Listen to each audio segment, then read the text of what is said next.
All right, what's up, y'all? We're back, and we have just watched the Lakers play the same game against the same team for the ninth straight time. Lakers dropped game one of the first round to the Nuggets. Yeah, I don't sound happy. None of us are happy. No Laker fans are happy, but it's like, it's not even an anger to me. It's just a frustration that we've genuinely watched them play the exact same game the same way for nine straight matchups spanning over 2 years. It's I don't know how you feeling, Matthew. Yeah, I mean, feeling pretty much the exact same. I think you can't say any better than we watched the same game, nine straight games to the point where as soon as they went on that 12-0 run or whatever, we kind of thought, okay, this is the same exact game. The game's over. And yep, it was in fact over. We even predicted that they would get it to eight or whatever they got within. And then it's just, we've seen it so many times and it's incredibly frustrating. Yeah, yeah. The most frustrating thing, obviously, and I'll use this as a transition to get into the actual game and what we want to see them change. But the most frustrating part about all of these games is that, like you were saying, in the runs where they get it up back up to like within six. At one point they were within seven with the ball, and a D'Lo three rimmed out that would have gotten us to four, and I would have felt like something could happen. But down the stretch of every goddamn Lakers Nuggets game since the bubble, essentially, or not even since the bubble, because they beat them in 2022 last year during the regular season. But since the playoffs last year, the last season series, every time down the stretch in the fourth quarter, the Lakers just do not know how to run an offense. They don't. They were up by 12. They had a 12-point lead to blow because they were running organized offense that was deliberately getting LeBron downhill. And then LeBron comes out. They need to score. AD shoots three threes in four possessions, I think. D'Lo shoots another two threes and then misses a layup. And then we go to the fourth quarter. D'Lo three rims out. LeBron and AD have the ball to get it back to like 6 or 7 with 2 minutes left, and they miss four straight layups just at the rim. They just miss layups. It's tough for me to see that stuff happen and wonder what the point of even watching is, because it's just every new game against the Nuggets, it's going to happen in different ways, but the result, the process is going to be the exact same. I'm not going to be defeatist yet. We still have, if we win the next game, if we break this cycle, we're actually in a great spot. But for now, just coming after this game, I don't. What's your what thoughts you got before we get into the future? Yeah, I mean, it's like the funny thing is like if I had no knowledge of the past eight games, I'd think we're in a not like a good spot, a great spot, but like I'd feel pretty good about our chances. It's just the fact that we've seen this over and over again.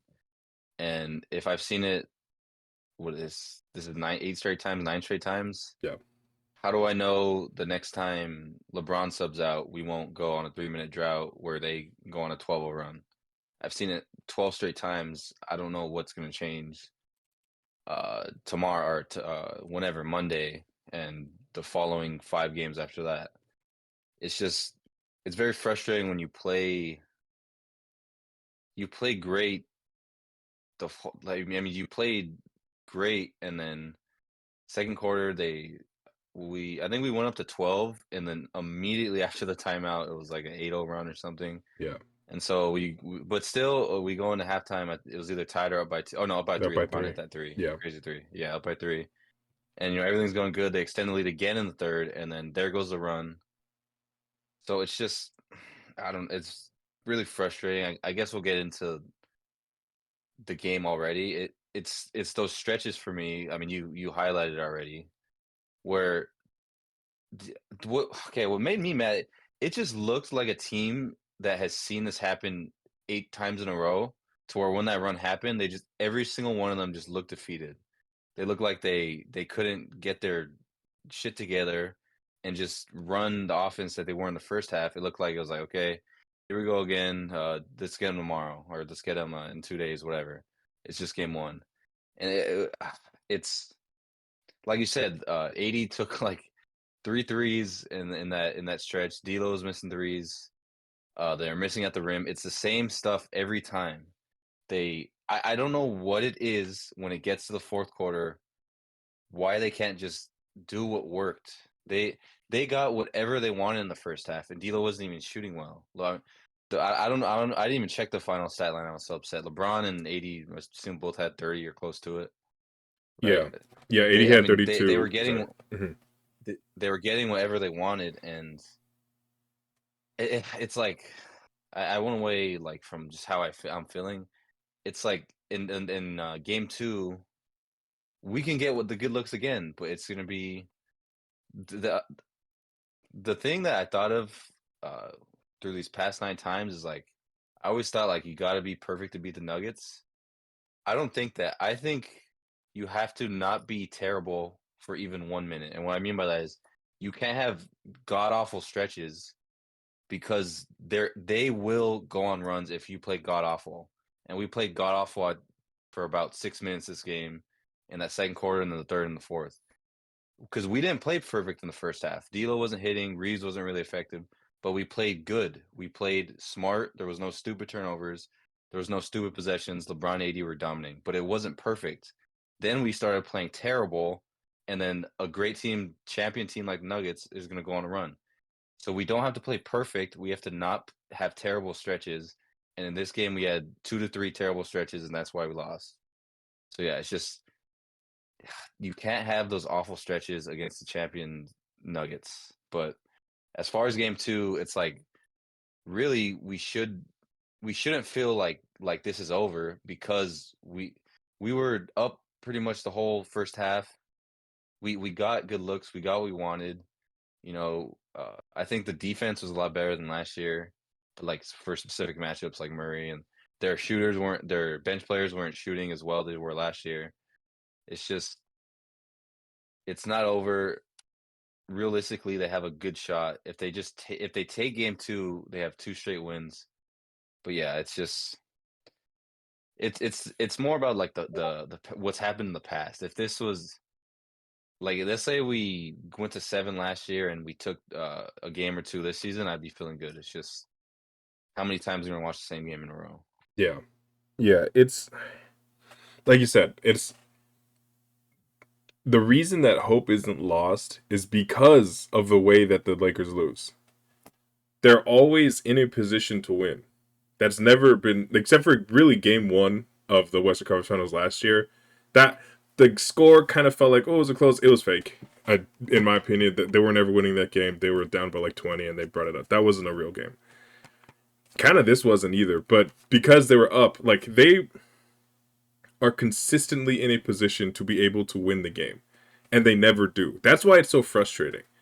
It's it's definitely dominance of the Nuggets over the Lakers just because they've won so many times in a row, but it's not a 25-point blowout every single time.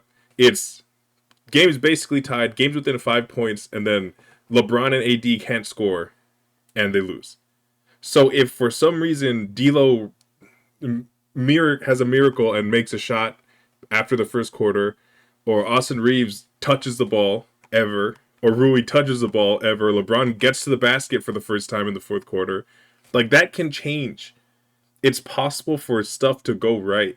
It's just they've shown nothing to me that they're going to change that. Even like the scheme on offense was good to start the game, which is why they went up.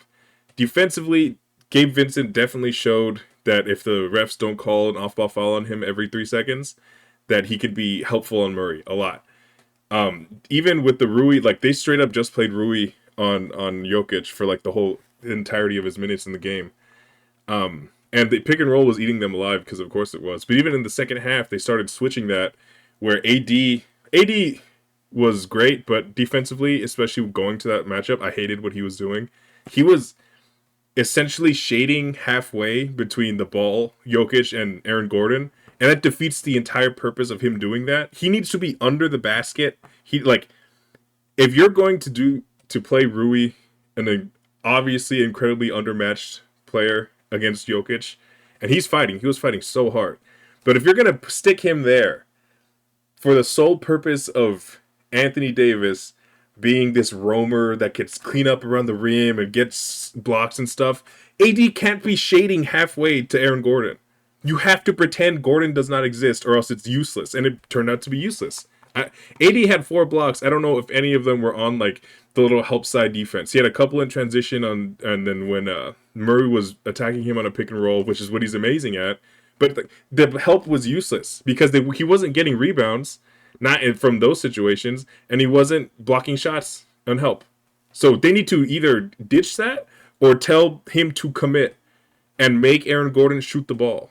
It so that defensively, that's something that really upset me. But even I went into that point off of something I thought I liked. As in the pick and roll in the second half, instead of forcing Rui to like show and recover, which would never happen with Jokic, they were just switching because Gordon was in the dunker spot. So AD would step up to essentially to switch onto Jokic, and then Rui would hustle back instead of like he doesn't even acknowledge Jokic after the screen. He just sprints to Gordon, and I thought it was at least me. It was an acknowledgement that their coverage was failing, and they switched, and it got a couple stops, and I thought that was good. That was a sign of something. But yeah, what do you got? What do you got, Matthew? I think yeah, we were talking about that live watching the game, and then Yeah, when they switched to it, it was like okay, it's a real adjustment. But I just think overall, like in the beginning, we're saying it's the same game because it essentially was, but a lot of things did feel different. Like we felt so much better than we did last year. Like the matchup felt way closer, as close as it was last year. I think we are just a better matchup for them this year. I think stylistically, I think 100% offensively. I just think there's and LeBron just looks so much better than he did last year. But I mean, the main complaint of Laker fans is D'Angelo Russell. What are the numbers? Was it 1 from 9 from three, yeah, something like that? I know he wasn't efficient, and that was one of our keys was D'Lo and Reeves, and we kind of focused on D'Lo to shoot the ball. I think a lot of those bad stretches we were talking about, D'Lo missed a shot in them. He's just, I mean, I'm not gonna complain about him, cuss at him, do any of that stuff. He's just got to get going. I was very upset that his first three was like 5 feet behind the line when with 2 seconds on the shot clock. yeah. The Yeah, I first mean, position was horrible. what happened with after last year? Why is that the first three he's taking? This is just ridiculous. But I actually think he's gonna bounce back in game two. It didn't look like he was scared. It just looked like the shot wasn't falling. I think over. I mean that. So like for things that need to change for game one, game two, obviously that. The second thing I like to see is more Rui and Reeves. It felt like, I mean, do you have the stat? Like, what did Rui have? How many points did Rui have? Rui had He didn't 4 field feel goal like, attempts for 7 points. yeah, he wasn't a factor in offense at all after we both really wanted him to be involved. Yeah, I mean, and the thing is I with did. that, I sorry, felt. go ahead. Sorry, no, go ahead. You can go No, ahead. I was gonna say it's tough because he was guarding Jokic every second he was on the court. So I understand at least like it's difficult for him. It may be difficult for him to take that on and then go to work on offense. So they were trying to just keep him in a spot up. But yeah, I 100% agree. He needs to be involved. Sorry, you can continue. The one thing I felt I was in at least the first half anyway. I don't know what happened second half, but I did think they went at Murray quite a lot. Yeah, Making him defend. I was happy with that. The other thing I was very happy with was that unit or I think they should have extended lead, but I thought it was very nice when Jokic was out to have Vincent in on Murray, and Murray didn't have a very efficient game. yeah, Not saying Vincent shut him down, but I just like that when Jokic was out, Vincent was chasing around Murray. You have Hayes energy. AD was obviously in. Or no, yeah, AD was in. It was either AD or LeBron. I was slipping my mind. But yeah, I think last year non-Jokic minutes were a huge problem. This year, I liked what I saw from Vincent on Murray, and if my God, if they're going to keep playing DeAndre Jordan, that lineup I yeah. think That was could have a lot of success. I feel good. It wasn't. I think they extend the lead. I think it was kind of around It the was same. they extended it But by yeah, 2 because that was the only shift Jackson Hayes yeah, played. He's a +2, so yeah. And that I think they can play better than that, and I think that unit from the Nuggets could be worse. yeah. So yeah, that I think was a bright spot in terms of like going forward. I think we could have success for that. And I mean, there was a lot of stuff I liked. I think 80 when 80 was face up on Jokic and he just went quick. I think I think he can do more of that, but I mean, it's effective every time. I mean, he was not getting a single goddamn call in Jokic every time he was bumping. So let's Ridiculous. hope that doesn't continue through the series. But yeah, 80 was getting what he wanted. 80, LeBron was getting what he wanted. But when it came down to it, they just completely went away with So, it from it. So I think that's both of our biggest points. Is like, but it's just so stupid. What I don't know what like why this happens. Why 80's taking threes? Why we settle? What do you think could be a constant? So, because what I kept saying, when we're watching it live is it's going on wrong. All right, LeBron, take over. Let's get a good possession. What do you think, or who do you think it's on when Porter hits a three, KCP hits a three, it's a 6-0 run, 8-0 run, something like that. We need to get back into it. We need to slow down. We need to get under control. What do you want to see? What do you want to see them go? Do you want to see the pick and roll? Do you want to see 80 with the ball in the post? Like what because we're on the road in a tough environment. We have LeBron and 80. We should be able to get it together, calm down, and go to what works. But we can never do it. D'Lo will miss a three. LeBron will turn it over. 80 will fumble it in his hands. What do you want to see them go to when that happens? Because that's going to happen pretty much every game. A team like the Nuggets. Yeah, What do you think should be that go to in that situation? it's first of all, as you were saying, I was thinking of the specific run that started the first run. It was back-to-back threes, and then LeBron tried to throw it ahead to Rui or something, and it was a Oh yeah, horrible that was pass. stupid. So just I need LeBron to have the ball. I don't know what game he's trying to play, where he's like, maybe he thinks they're not going to win, so he's trying to be like, okay, well, look at my teammates, they're not getting it done.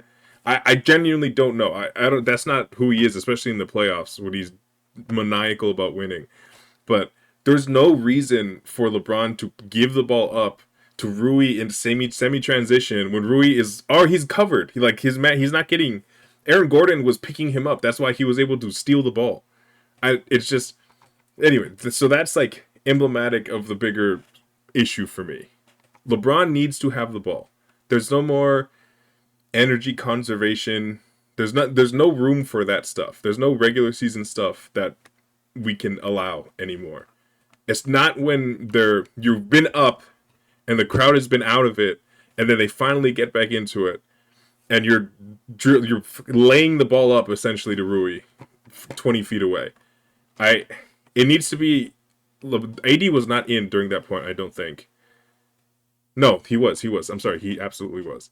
It needs to be empty side, AD, LeBron pick and roll, uh, or just I don't know, get something, get motion going. Whenever those runs happen, the ball stops.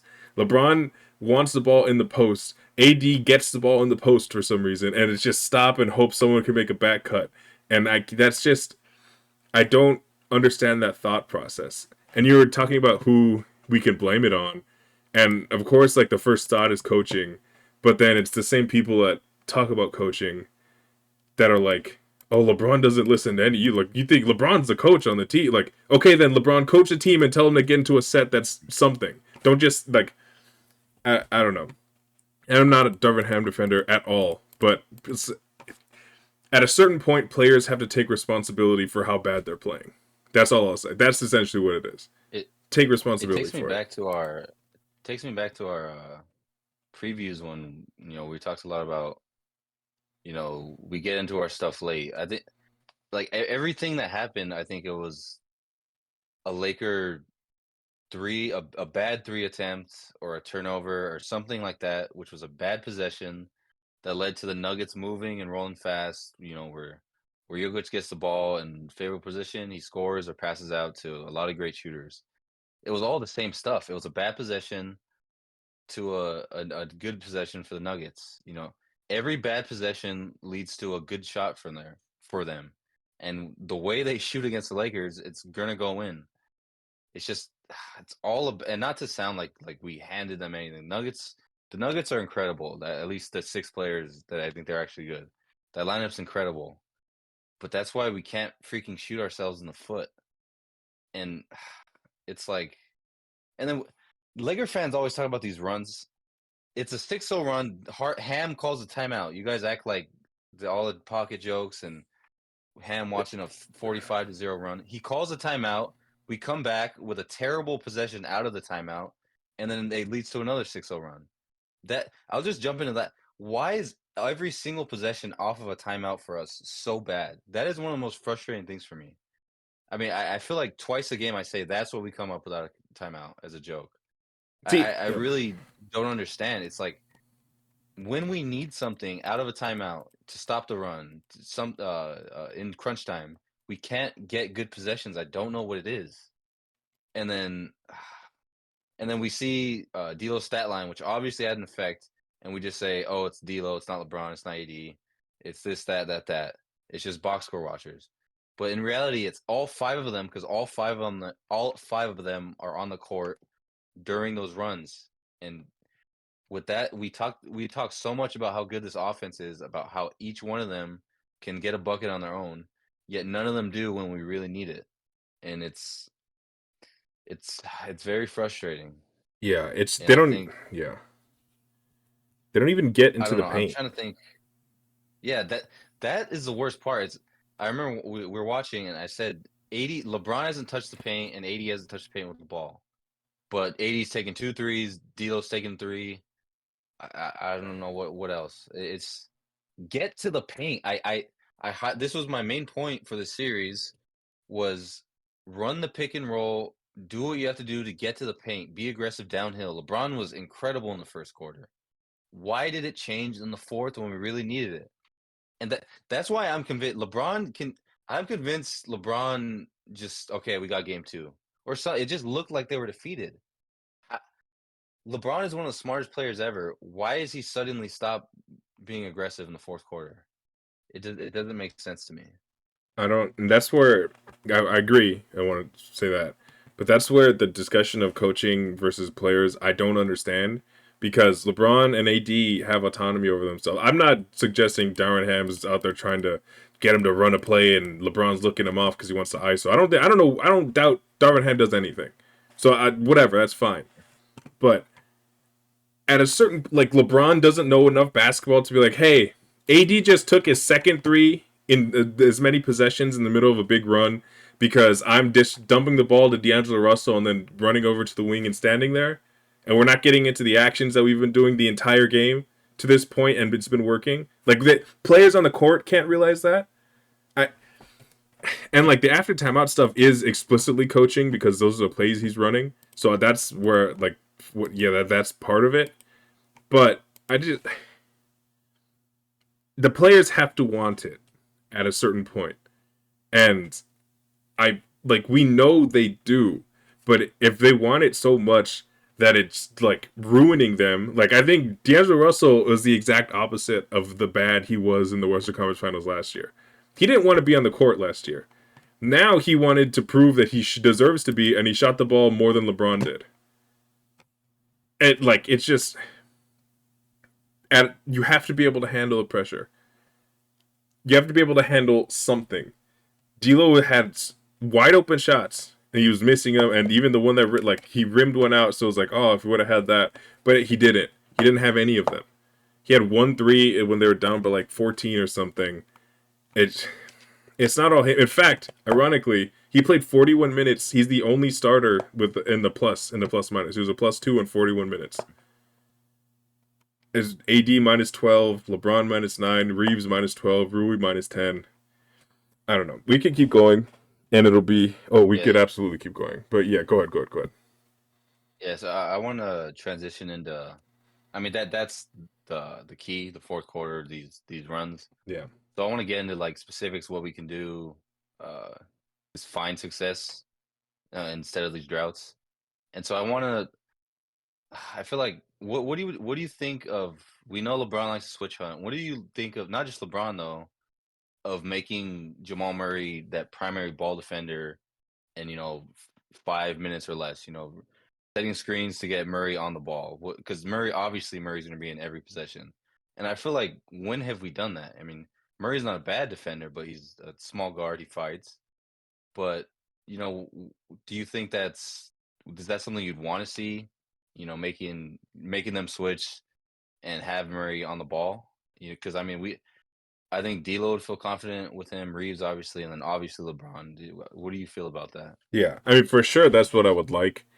The Nuggets are really good at pre-switching, which means when they usually go flat or which is all four guys except LeBron like on the baseline, and then actually they don't really run that. They go like I don't know two wide, just a five out formation. But they know when they're looking for Jamal Murray to go, they'll have someone else run out with him. So it essentially turns into like a semi double drag for LeBron, which isn't like his best thing. So it's difficult to switch hunt against teams that care about winning, and the Nuggets obviously care about winning. So it makes it more difficult, which always gets us to like under 10 seconds when we go at it. But I had a point that I was going to make and I forgot. But yeah, I that's what I would like to see. You know, I don't know. I just you could run offense in the fourth quarter. Okay. Actually, I remember what I was gonna say. The reason that everything feels so frenetic in the fourth and disjointed, and it feels like there's no rhythm to anything, is because they're always down. They're down by 10 points. They're down by 8 points with 5 minutes left, and they know they have to score and score quickly, especially because they're so bad at getting stops down the stretch that they know they have to continuously score and score and score. So it changes the way they think about offense. The game that was the most alarming to me, like looking at all the recent history, was actually the last regular season game they played because they were tied. They were tied, like they straight up were tied with a minute or with like 3 minutes left. So you just need to out execute them for one more possession than they do. And it was the same stuff we saw. So it's just something about down the stretch. Like they are so scared of the Nuggets offense. They know that they cannot, well, they feel that they cannot stop them at all, no matter what they do. So there's so much pressure on them to score every single time. So LeBron stands at the top of the key for 20 seconds looking for the perfect switch because he can't just attack a normal pick and roll with Aaron Gordon maybe playing hip to hip and try to create something there. He's trying to find the perfect play, trying to find the perfect roll, trying to find the perfect outlet like skip pass because if they feel like the margin of error is so non-existent that if you do mess up, the game's basically over. Except that always leads them messing up and the game is always over because they just can't execute.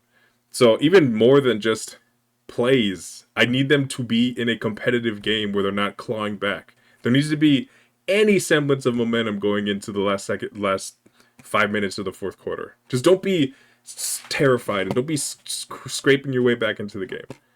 So yeah, take that wherever you want to take it. Yeah, yeah. I mean, that's really it. It's like you could see it, like they're pressing, and that's why we get these terrible shots. And it's like I really don't know how we will stop. I don't. Jokic might be the hardest man to stop in the fourth quarter. He's just incredible. I mean, that guy's ridiculous, and they always score on us in the fourth quarter. But it's like we don't need to press and shoot threes like this and take these terrible shots. Just get to what works, and that's you are such a good team at attacking the paint, being in the paint. So get to that. We don't want to see 80 shooting. I think he took what he took three. He took at least two threes in the fourth quarter. It might have been Yeah, he three. took four That's threes that's after the second run. that's pathetic. It's absolutely pathetic. We know D'Lo's not shooting well. It's you got to get to the paint. So I asked about switch hunting with Murray. I agree with the answer you gave. I think we are a team that has three guys that could be the primary ball handler, and we have 2 to 3 guys that could be the roller. And I think the biggest thing we talk about is that pick and roll because it's so effective. So what's your preferred, specifically the fourth quarter? Like we need a bucket. Jokic just hit a three. We're tied game. Or down by two. We need the offense we were just talking about. We don't want to press and take these stupid shots.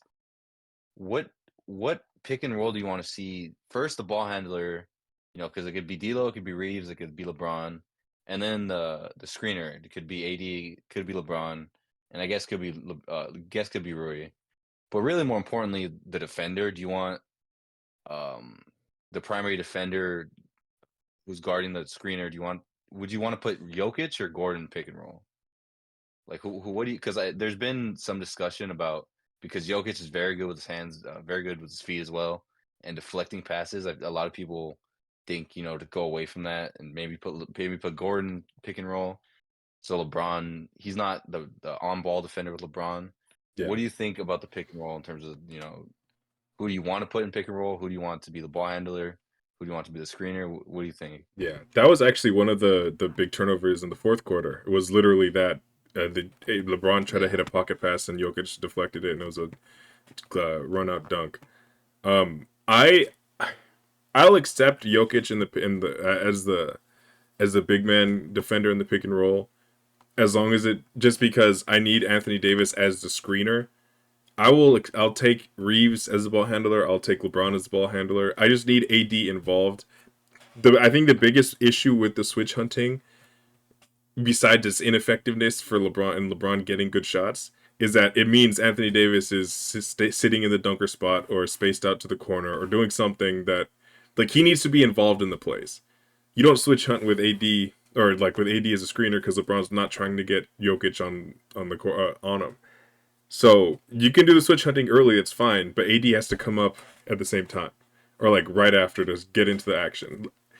So yeah, that's my thing. AD needs to be involved in the actions, even if it's just as a roller, because AD as a roller commands that whoever is playing the weak side corner, whoever that defender has to tag at least a little bit, and that opens up more stuff. I don't care like Austin Reeves doing ghosting a screen and going to the top of the key for a shot he's not going to take because he's going to pump fake and then dribble and go like snake around again and do all the stuff that it makes him successful. But it's just when you need time, I need LeBron making the final decision, or I need it to be a swing to Reeves on the weak side, and Reeves is taking a dribble and shooting, or taking a dribble and trapping it. Like I trust Reeves, but if it's LeBron and AD out on the court and like that's what's going to win us the game, then win us the damn game. So yeah, what are your thoughts about the ending sequences? yeah. I mean, 100% that LeBron and AD have to be involved, and the reason I hate when we switch hunt, specifically LeBron when LeBron switch hunt, is because he gets a small guard on him and he dribbles for 10 seconds and takes three, which is why are you switch hunting in the first Yeah, place? One, I mean, he may make the three because he's the greatest of all time, but one, that's not your strength. Get to the rim. But two, when he does that, our best or our best player is not involved. AD's not involved when you switch hunt and take a step back three. Go to the rim. You are the best finisher this game has ever seen. But if you miss it, how many times has AD gotten a big rebound in crunch time? yeah, Attack the rim because good things will happen. Rui's been good on offensive boards, but we just don't go to it because we're shooting these threes. I don't know. I don't know what it is that makes us do that. So yeah, go to LeBron AD pick and roll. I don't. When I asked about Murray, I think that can be effective if LeBron goes after him and takes him off the dribble, but not if he shoots it. And it's like at this point, every time he switch hunts, he gets switch. I just think he's going to shoot the three, and it's just we that isn't playing to our strengths. And I don't remember. I don't know why we don't play to our strengths in crunch time. I don't know who can stop AD. I don't know who can stop LeBron. And those two should be involved every play. But there's possessions, neither of them touch the ball, and it's a D'Lo or Reeves three. There's a play with LeBron, he switch hunts, dribbles 10 seconds. AD didn't even get a look at the ball. Both of them need to be involved in every single play, and that's the main thing I'll say about these crunch time concerns. When does Jokic not touch the ball in a big situation? He Yeah. touches the ball every single time because the offense runs through him. And neither of our two superstars has that level of impact. Not this stage of LeBron's career. I mean, go back to 2018 or whenever you want. Yeah. But there's possessions where not just one, our two best players don't touch the ball. That is unacceptable. It's absolutely unacceptable, especially when we need a bucket like that badly, which we always do in the fourth. I don't know if we'll ever blow this team out. Our two best players got to touch the ball. We've got to run a pick and roll. We got to get in the paint. That's the final thing I'll say Yeah. because and this it's pissing me off because this is like the most basic thing you can say. I mean, I think that's. I mean, this is sad that we have to even talk about this. We're telling the best player of all time and one of the best players in the league that you got to touch the ball in the fourth quarter.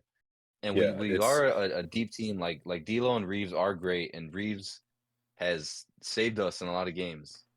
But LeBron, AD, you guys gotta. We're talking all this about how like you guys did your job. Where's everyone else? That's what all the fans are saying. Well, you guys got to do your job in the fourth quarter, yeah. and that's that. I'll leave it at that. Yeah. So 100% fully agree with you. One last little thing. Are there any rotation changes you want to make from game 1 and 2? Rotation. Even just minutes and stuff. I, Like, th- what would you change? I think who. How many did Spence get, and how many did Vincent get? That's what I was looking at too. Spencer played 13. Vincent played 7. Spencer was a minus 12 in 13 minutes. Vincent played 7. Okay, I would like to see. My God, Spence played 6 more minutes than Vincent. Yeah. Yeah, if we just switch that, I'd be happy. I think I was pleased with Vincent on Murray Yeah. more than I was with Spence. Yeah, I'd definitely say that. Yeah. I would Mm, definitely, I 100% agree. That was literally what I was going to say. Switch those minutes. I would still give Spencer a shot. I mean, but like quick, yeah, like the first shift and see how he does. I would honestly play Jackson Hayes more minutes with the starting lineup. If D'Lo is doing this again, I would be perfectly fine with Hayes in there instead of D'Lo. Just be like, if you're not gonna have someone that can shoot anyway, just be big. Have another lob threat. The same way Aaron Gordon can have a running dunk from like 2 steps at the dunker spot on a lob. Jackson Hayes can do that. Change up the looks if you have to. And that's another thing that was encouraging is that I didn't like the rotation, the literal minutes that like LeBron and AD switching the roles where AD sat early in the first, but the too big lineup, I thought it was good. It was fine. It was a worthwhile attempt, and it turned out to be not bad. But yeah, and the last point, AD can never ever ever again in his career play 24 straight minutes in the second half. Every single time he does that, he is dead tired for the last 3 minutes of the game. Just sit him 2 minutes. Sit him the last minute of the third and the first minute of the fourth and get him back in. Give him some time to rest. He just can't do it. I don't. You for sure remember last season, where we had like 3 games where AD like we had a crazy comeback and AD missed 2 free throws in a row and we went to overtime and lost. Every single one of those games was because he played the entire second half. Just stop doing it. It's not good for him. It doesn't help the team. It's always messes things up. Stop doing that. But yeah, you have any last words before you close this out, Matthew? no, just game two. Obviously, game two is essential, but it's such a it's either my God we might get swept or like genuinely we feel incredible about our chances. If we, yeah. Please, Mm-hmm. LeBron, there's no excuses. There's no we'll get him next game. AD, same thing. You guys got to take control of the fourth. And D'Lo, you guys got to shoot, or you got to shoot. And Reeves and Rui, you got to get more involved. I'll just leave it at that. Yeah. All right. Talk to you guys after the next game. We better be up fucking 1-1. Go Lakers.